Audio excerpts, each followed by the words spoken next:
I am in politics because of the conflict between good and evil, and I believe that in the end good will triumph.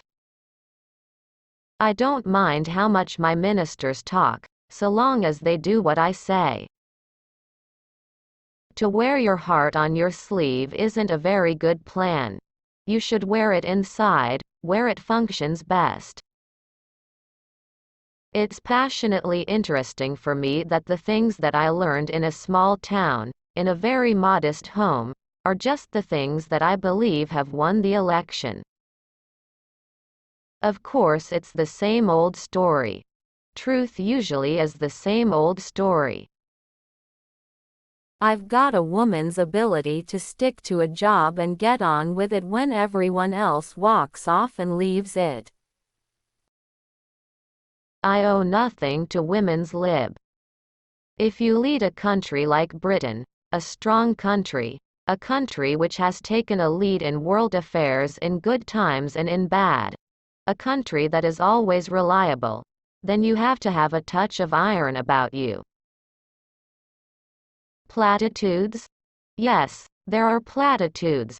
Platitudes are there because they are true. Every family should have the right to spend their money, after tax, as they wish, and not as the government dictates. Let us extend choice, extend the will to choose and the chance to choose. I like Mr. Gorbachev, we can do business together. You don't tell deliberate lies, but sometimes you have to be evasive. Democratic nations must try to find ways to starve the terrorist and the hijacker of the oxygen of publicity on which they depend.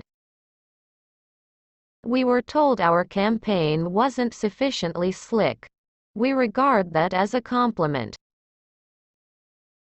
Ought we not to ask the media to agree among themselves a voluntary code of conduct, under which they would not say or show anything which could assist the terrorists' morale or their cause while the hijack lasted? It pays to know the enemy, not least because at some time you may have the opportunity to turn him into a friend.